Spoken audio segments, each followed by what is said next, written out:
The ACR, the MP7, the M16, the MP40, the Intervention. All the weapons I've just mentioned have something in common. They're without a doubt some of the greatest guns to ever grace our screens throughout the 2-decade history of Call of Duty. But what is the best gun in Call of Duty history? Is it one of the weapons I just mentioned? Is it something else? And how should we decide which gun is the best? By comparing stats? By comparing the look and feel of each individual weapon? Either way, this is a debate that has been going on for decades and will probably continue to split opinion. But let me ask you something. Instead of asking which gun is the best, have you ever stopped to ask yourself which gun was the most important in Call of Duty history? There is one weapon in particular that has stood the test of time, and I can almost guarantee you that you haven't given it a second thought since you clicked this video. This gun has been in nearly every single Call of Duty game spanning over 2 decades. But most importantly, it played an absolutely crucial role in arguably the greatest story Call of Duty has ever told. So let me take you on a trip down memory lane and remind you of what you're forgetting. 50,000 people used to live here. Now it's a ghost town. November 2007. The first installment of the Modern Warfare trilogy has just been released, and you may be familiar with it. It was a little game by the name of Call of Duty 4. This game is arguably the most influential first-person shooter game to ever exist. It helped create the blueprint for what modern shooters have become, especially online multiplayer. But that's a whole different conversation that we'll maybe have another day. For now, we'll be focusing on the story that this game kickstarted and how it ties in with that gun you forgot about. Good news first, the world's in great shape. We've got a civil war in Russia, government loyalists against ultranationalist rebels, and 15,000 nukes at stake. Just another day at the office. We were coming to the end of a long, grueling campaign. We fought against the ultranationalists to try to put a stop to the Russian Civil War, and we played as the iconic Soap McTavish. What the hell kind of name is Soap, eh? How'd a muppet like you pass selection?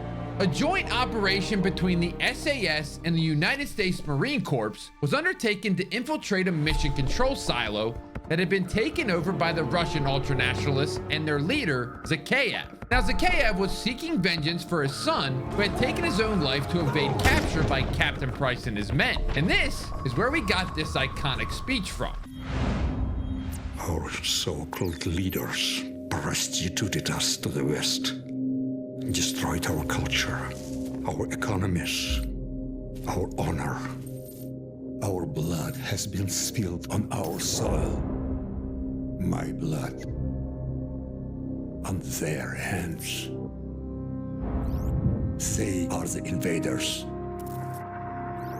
All US and British forces will leave Russia immediately or suffer the consequences.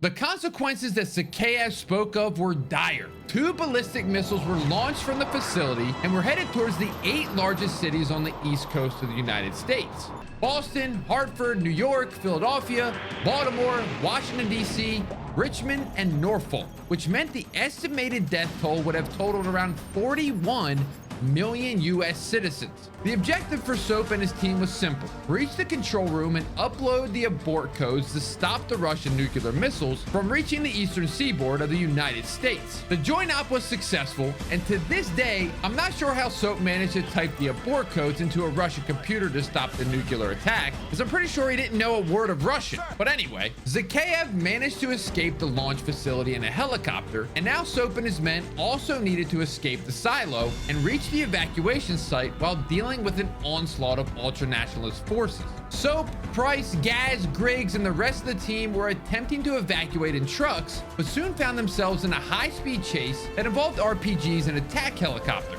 This helicopter then decided to blow up an entire frickin' bridge in an attempt to stop the team from escaping. With their path to the evacuation site destroyed, Soap and his team were cornered by the ultranationalists and were forced to defend themselves on the broken bridge. To make matters worse, a fuel tanker behind the squad exploded, injuring everyone. Soap briefly loses consciousness but quickly awoke to see Staff Sergeant Griggs trying to pull him into cover while firing rounds at the enemy forces.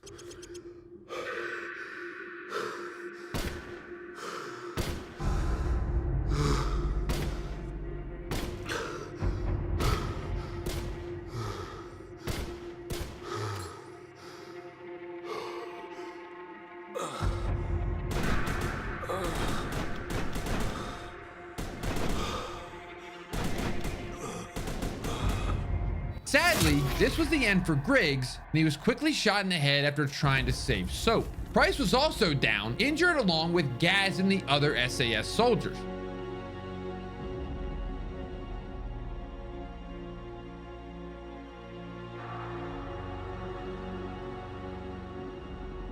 Then, in typical COD timing fashion, Zakhaev decided to show up to finish the job on the people he blamed for his son's death. He took out our beloved Gaz, but in an instant, Makarov and his loyalist Russian forces were on the scene and took out Zakhaev's helicopter.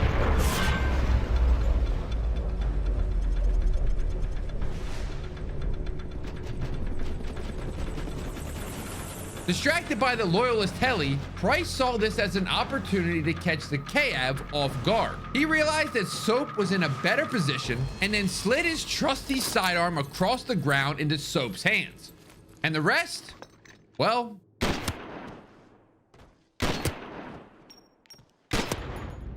that's history. Soap connected with the shots from Captain Price's pistol to end the reign of Zakhaev, and that pistol was the M1911. Back when we first played the COD 4 campaign, that moment felt like the end of the story. The nuclear attack on the US was stopped. The main antagonist was dead, and with Zakhaev being the leader of the ultranationalist party, we concluded that taking him out would end the Russian civil war between the ultranationalists and the loyalists. But it turned out that moment with the M1911 wasn't the end, it was only the beginning. You are going to be all right, my friend. Мы нашли здесь одного оставшегося в живых!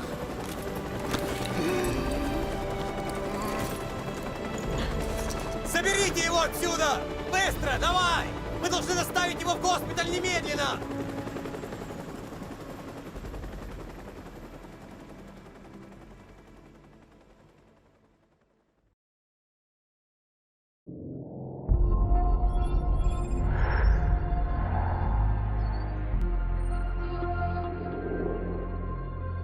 The more things change, the more they stay the same.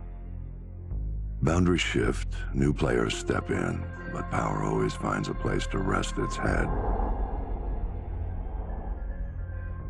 We fought and bled alongside the Russians. We should have known they'd hate us for it.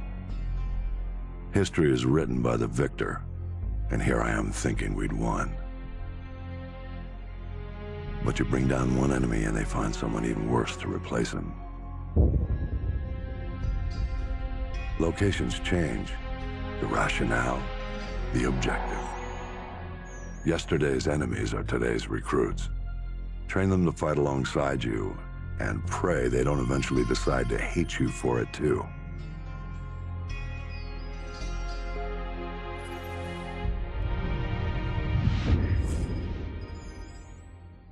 5 years after Zakhaev's death, we were back with Soap McTavish. Only this time he was Captain McTavish, leading the legendary Task Force 141. However, the road for Soap to get promoted to captain was a long one, and he detailed some of it in his journal. After the injuries he obtained on the bridge, he spent some time recuperating in Russia with Nikolai, and then back in the UK. Throughout the entirety of Soap's recovery stage, he believed that Captain Price was dead, along with Griggs, Gaz, and the others, and he held disdain towards the UK, US, and Russian governments because they covered up Zakhaev's nuclear attacks as a Russian missile test, and also covered up the cargo ship mission that almost got them killed, and instead told mainstream media that the ship was lost at sea. These cover-ups meant that the families of the friends he lost would never know the truth about their deaths and the millions of lives they helped save. Soap's anger at this was evident in his journal. He stated Gaz's family deserves to know. All these things combined led to Soap suffering from PTSD and survivor's guilt, but he was determined to get back to 100% fitness, putting himself through near day-long circuits and constantly journaling to remind himself of why he joined the forces to begin with.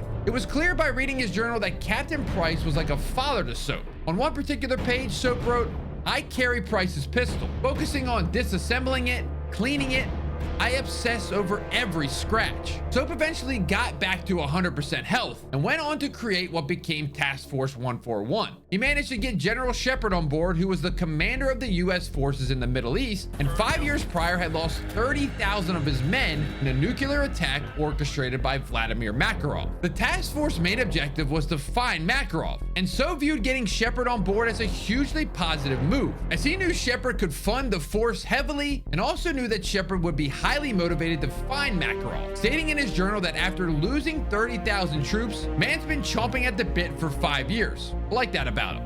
5 years ago, I lost 30,000 men in the blink of an eye. And the world just fucking watched. Shortly after the creation of Task Force 141, Soap found out Captain Price was alive and was reunited with him. Price joined the 141 alongside Soap as a field commander. This led to Operation Kingfish, which was a joint operation of both the Task Force 141 and Delta Force. Start from the beginning. 56903, we've got Kingfish's playground in sight. 5 miles, target elevation 2215 MSL. Target is surrounded by multiple personnel. We're operating in a restricted ROE. Copy that. Nothing gets left on the playground. Solid copy. Operation Kingfish is a go. Mission is kill or capture. I repeat, kill or capture.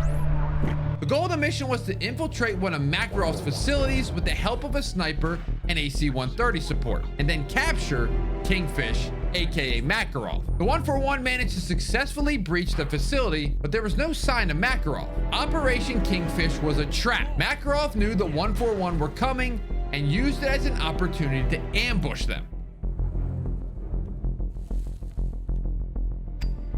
It was a trap. I know. Tell me about Price. When attempting to escape the facility, Soap was injured by an enemy RPG explosion and was carried to safety by the rest of the team, with Price staying behind to put down covering fire. The rest of the team got into the evac Kelly, but it was ordered to leave immediately, not leaving enough time for Price to get on board. Soap and the 141 assumed Captain Price was KIA, but in reality, he was wounded and captured by Makarov's soldiers that eventually transferred to the Gulag.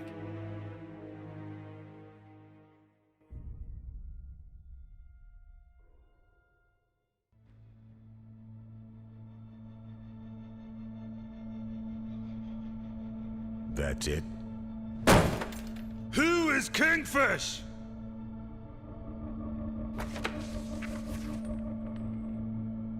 We'll get him.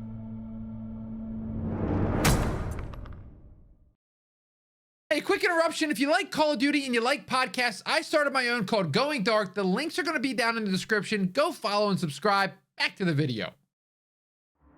Fast forward a couple years and we're back with Soap in the Task Force 141, still in relentless pursuit of Makarov. Shepard receives intel that there is a prisoner being held captive in the Russian Gulag, and he is the only man that Makarov hates more than the Americans, prisoner 627. The 141 made it their mission to rescue prisoner 627 so they could go on the offense against Makarov. After disabling some SAM sites that the Russians had placed on nearby oil rigs, Soap led Task Force 141 to the Gulag. They infiltrated the prison by air as the US Navy 6th Fleet attacked the prison from the sea. Soap and Roach fought their way through the prison, eventually locating prisoner 627 at the other side of a wall. I'm detecting 2 heat signatures. One of them should be prisoner 627.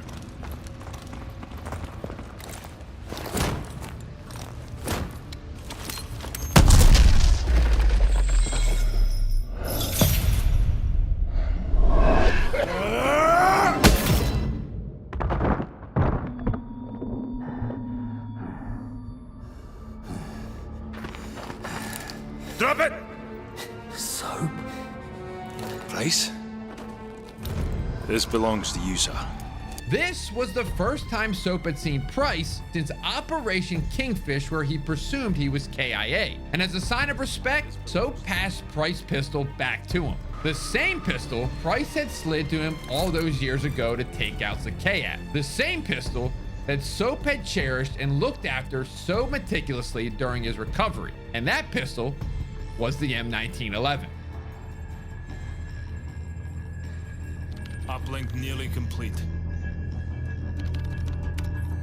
General Shepard, you're online with Captain Price. Back from the brink, Captain. Out of the frying pan is more like it. This world looks more like hell than the one I just left. We thought we'd recovered the ACS before the Russians could crack it. We were wrong. Then Makarov turned the US into his scapegoat. Next thing you know, there's flames everywhere. What's this image you're sending me? You want to put out an oil fire, sir?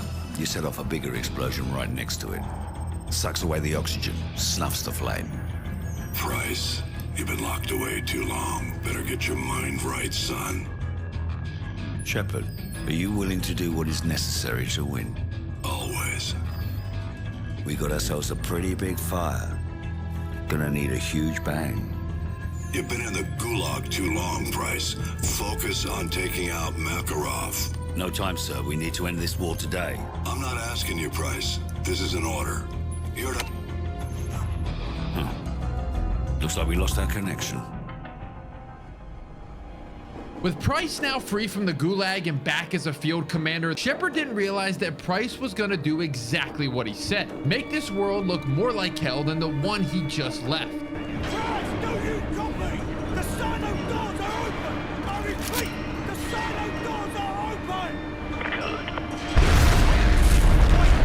Wait, Price, no! With the US having been invaded by the Russians already, Price ignored direct orders from Shepard and launched an EMP at the US to destroy the Russian invading force comms and equipment, which gave the US forces a chance to fight back and defend their land. This is where Shepard's plan started to reveal its cracks for the first time. He manufactured this war by putting CIA agent Joseph Allen alongside Makarov in the airport massacre in Moscow, knowing that Makarov would use this to pin the massacre on the Americans, which meant the Russians would declare war on the United States and that Shepard would get a blank check from the US government, meaning he could become the war hero he always wanted to be after losing 30,000 of his men to Makarov 5 years prior.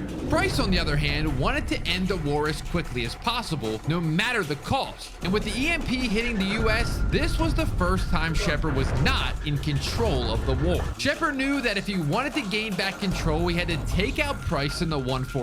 So he split the 141 up to 2 different locations that Makarov had been using as safe houses. He then intercepted Ghost and Roach as they were trying to evacuate from their mission, and well, yeah, that one still stings.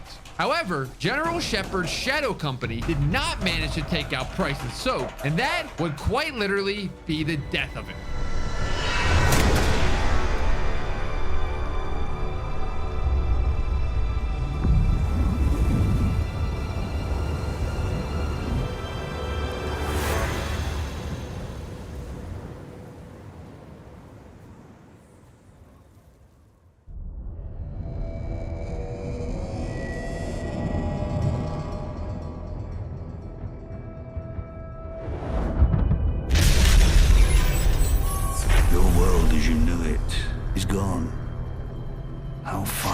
Go to bring it back. Shepard created a war, but only we knew the truth. Nikolai, we've got to get Soap out of here. I know a place.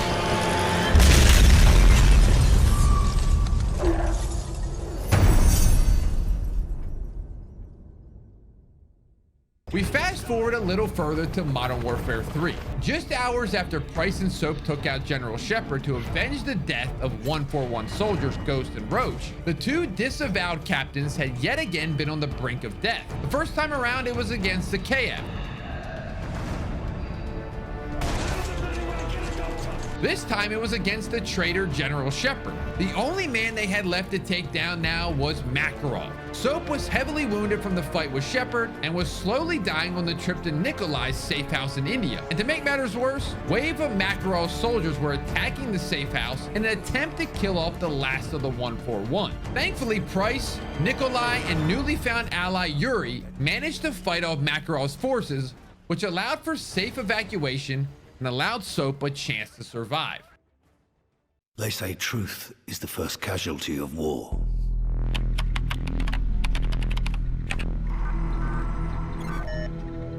But who defines what's true?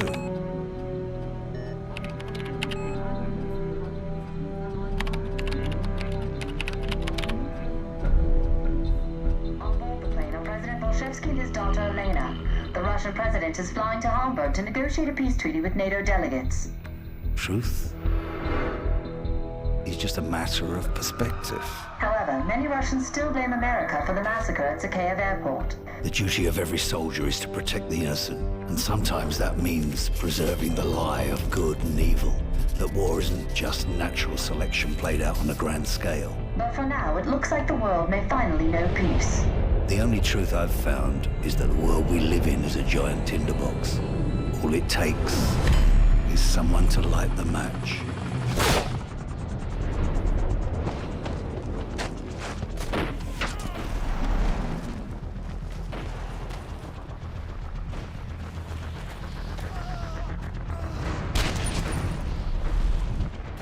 You know who I am? Yes. Then you know what I want. You're insane. Russia will take all of Europe, even if it must stand upon a pile of ashes. I want the launch codes, Mr. President. You'll never get them. Every man has his weakness. Find the girl. The Russian president never arrived in Hamburg for the peace summit. With his whereabouts currently unknown, no one is certain what this means for the peace treaty. Looks like Makarov just played his next hand. If he puts himself back on the grid, he wants it to be known. So where do we start hunting? 2 months later, Soap had largely recovered from his injuries, and with him now being back on the grid, he continued his pursuit of Vladimir Makarov alongside Price and Yuri. They traveled to Sierra Leone, thanks to the intel provided by Yuri about an arms deal between Makarov and a militia known as the PRF. They infiltrated a village occupied by this militia, but were ultimately too late to prevent the cargo they were looking for from being whisked away. These packages later turned out to be containing chemical weapons that were used to attack several major European cities. Captain Price provided the information on the unknown packages to Captain McMillan, who was a part of the SAS command and was also Price's sniping partner back in Pripyat during the assassination attempt of Zakhaev. On that mission, Price saved McMillan's life by carrying him to the extraction heli after he'd been injured during their escape. Price didn't forget this, and he called in a favor for it in order to get intel from SAS command. This intelligence eventually led Price and his team to Warabi, a warlord in Somalia. The 141 and Nikolai's men assaulted Warabi's stronghold in order to get more intel that would lead them to Makarov. Gas mask's on.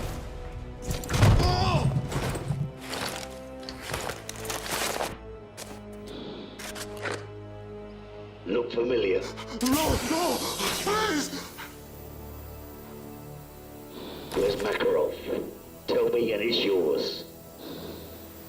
Our contact with a man named Volk.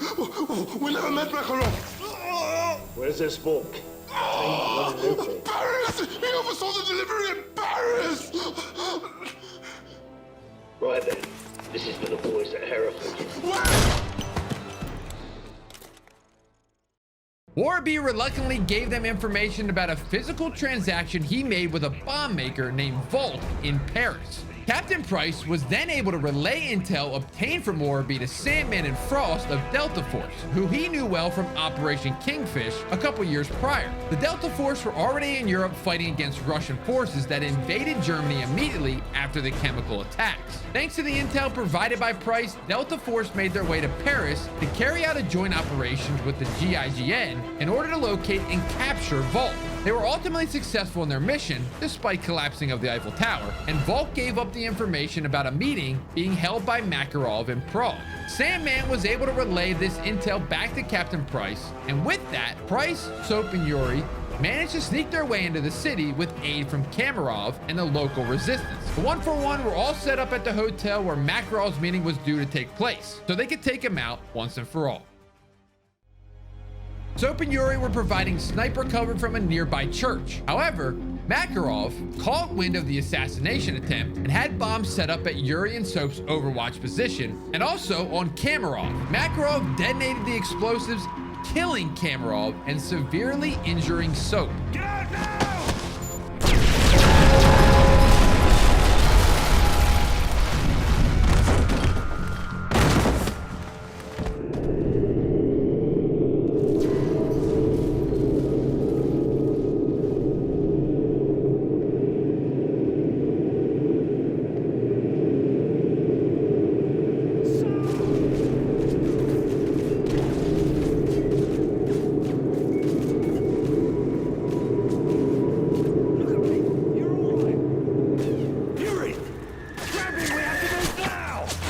Yuri attempted to escape and carry Soap with them, but it all proved to be too much.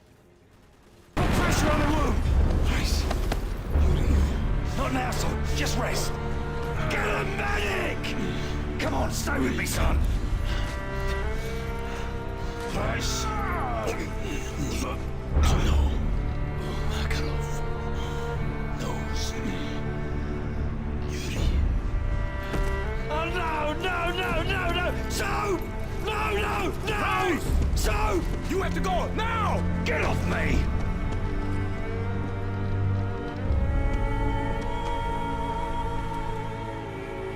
I'm sorry.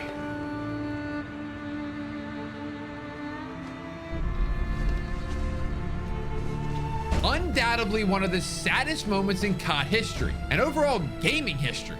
We lost Soap. Price paid his respects by placing his pistol upon Soap's chest. The same pistol Price had slid to him all those years ago to take out Zakayev. The same pistol that Soap had cherished and looked after so meticulously during his recovery. The same pistol that Soap had returned to Price as a sign of respect just months ago when he rescued Price from the Gulag. And that pistol was the M1911.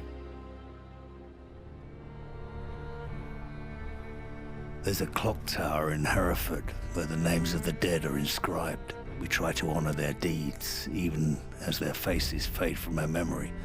Those memories are all that's left when the bastards have taken everything else. What happened? He killed Soap. He's gone, Mac. So let me take you all the way back to the start of this video. At the beginning of the video, I'm sure each and every single one of you had a gun pop into your head right away. You had your own answer for what the best gun is in Call of Duty history. Maybe your answer was due to stats comparison. Maybe it was because of how the gun looked and felt. Or maybe it was simply down to the good memories and nostalgia you have with that particular gun. However, back in the day, before microtransactions and in-game skins were at the forefront of the game publishers' minds, the story was a key factor for how we judged a game. Small details made a huge difference, and the back and forth passing of the M1911 throughout the entire Modern Warfare series displayed the level of thought and care that was put into the story by the game developers. It is something that is seriously lacking in modern day Call of Duty campaigns. I'm a goddamn onion, Mason. But in conclusion, if we are judging the best gun in Call of Duty history based on its story and its importance to the series, nothing comes close to the M1911. Thanks for watching. Leave a like if you enjoyed. Comment what your favorite gun is besides the M1911. And we'll see you in the next one.